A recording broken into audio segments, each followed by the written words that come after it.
everyone, welcome back to another episode of Stats That Exist But Do Not Matter. It is episode 105, and it's brought to you by the DraftKings Sportsbook. Guys, we've been talking a lot about rule changes and the pitch clock and a bunch of new things coming to the game. And a new thing that we saw a couple years ago was the sticky stuff check that the umpires were doing on pitchers to crack down on foreign substances. It was really rampant at the beginning, and it's toned down recently, but MLB has said that they're going to begin cracking down again because they're seeing spin rates rise, and they're curious as to why. So I thought we could look at the history of the guys getting busted in-game for foreign substances and doctoring the ball and see how those outings went and how their careers went after the fact. In 2021, the first two pitchers to get busted were Arizona's Caleb Smith and Seattle reliever Hector Santiago. Smith only lasted 2 innings in his next start, so I think it might have messed with his mental game a little bit, but Santiago pitched a scoreless inning of ball in his next relief appearance, though after getting booted from that game, his career was never really the same after the fact. That one caught the attention of the baseball media world, but back 15 years ago, on a much larger stage in 2006, Detroit Tigers ace Kenny Rogers was pitching in a World Series game, Game 2, where the TV cameras noticed a smudge on his throwing hand. Once the umpires were notified, Rogers was forced to clean up the smudge on his throwing hand, which he complied to, otherwise he would have been ejected. In that game, Rogers threw 8 scoreless innings, and Cardinals coach Hal McRae had plenty to say after the game about him scuffing the ball and using pine tar. Let's turn the clock back even further to 1999, my birth year, by the way. While pitching for Detroit against Tampa Bay, starter Brian Moeller was investigated by the home plate ump who found a piece of sandpaper taped to Moeller's glove hand thumb. Moeller, when he was questioned about it, denied the entire thing, which is pretty ballsy because we all know what was going on now. But he insisted that his hands were merely dirty and there were no funny business going on. The home plate umpire after the game said that he was a kid with his hands stuck in the cookie jar, which is pretty adorable. And in his first appearance post getting booted from that game, he threw a quality start, 6 1/3 innings, allowing 2 earned runs on May 14th, 2 weeks following the initial incident, so I guess it didn't mess with him that much. A guy who didn't get away so cleanly was Mariners pitcher Rick Honeycutt back in 1980 when he used a thumbtack taped to his finger to try and scuff and cut the ball mid-game. Willie Wilson, after hitting a double, was able to spot that tack from second base and called out the umps to have a look. They found the tack, and not only that, they found a gash on Honeycutt's forehead because he absentmindedly tried to rub sweat off of his brow and cut his head, almost poking his eye out in the process. That is not how you try to cover up cheating in a baseball game. And then we have guys that are all-time notorious cheaters that everybody knows of at this point, like Gaylord Perry, who was a notorious spitballer. He was only formally caught once in his entire 22-year career for doctoring the ball, and it was in his second to last season in the bigs in 1982, where he was on the mound for the Red Sox.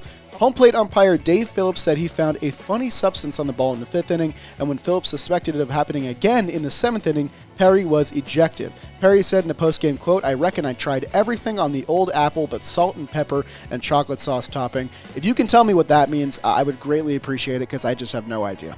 All right, let's go to more modern examples again. In 2014, many people are familiar with this one. Yankees big guy Michael Pineda, Big Mike is his nickname from what I've heard. He made headlines in a Yankees-Red Sox game when he took the mound with a very obvious smudge of grease on his neck. The umpires checked it out and he was handed a suspension, but after serving that suspension, he pitched again on August 13th and did a solid job. 5 innings, 1 earned run, no home runs, and no walks, and 4 strikeouts in that start. So it didn't get him going either.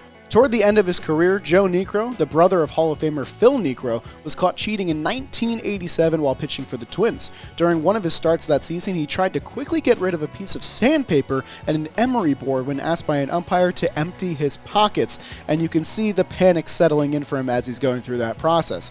The umps obviously found the substances that he was using to cheat on the grass and ignored Niekro's claims that the emery board was for his nails, because why would he need that in the middle of a major league start? But in his next start, at 43 years old, he allowed just 2 earned runs across 8 innings in a stellar performance, so good for him. One of the best sticky stuff busts in recent memory happened in 2004 with pitcher Julian Tavares. While he was on the mound, the Pirates alerted the umpires that his hat was absolutely filthy and Joe West was out on the case and eventually tossed him out of the game. Tavares was understandably unhappy, but he tried to make the best of the situation by saying that he and umpire Ron Kulpa should go get some beers after the game, and as we know from Jimmy's breakdowns, Ron Kulpa does whatever he wants, so they probably followed up on that beer. It didn't help that after the game, his manager, Tony La Russa, basically outed him and said, yeah, his hat was essentially covered in pine tar. We're not going to try and cover it up in any way. These are just a few examples of baseball's most memorable substance-related ejections, and hopefully we don't see too many new examples in the future, especially if you have bets on any of those pitchers, because those will likely get hampered at the DraftKings Sportsbook, the sponsor for today's episode of Stats That Exist But Do Not Matter. Guys, baseball season is finally back underway. If you were watching our opening day stream, you know that the cash-out guys are out in full force and they're making big money on DraftKings right now, and if you're a new customer who's downloading their app, you can bet $5 on any pregame moneyline wager and get $150 in bonus bets if that bet cashes. You know what you should do with that bonus bet money? If you get it, you should use it on some same game parlays, like which team will win, which team will score first, a certain hitter to get a hit or a home run, and you can combine all those bets for an even bigger payout at the end of the day. So go and download the DraftKings Sportsbook app now. It's free and easy to use, and if you use our promo code STATS, S-T-A-T-S, you can take advantage of this offer right now. Bet $5 on any pregame moneyline wager, win $150 in bonus bets if that bet cashes, only at the DraftKings Sportsbook. Minimum age and eligibility restrictions apply, so see show notes for details, and any resources you might need help with for a gambling addiction or a gambling problem are listed down there as well. Thank you to DraftKings for sponsoring today's episode, and thank you to you for watching today's episode. We'll see you guys next week with another episode of Stats That Exist But Do Not Matter.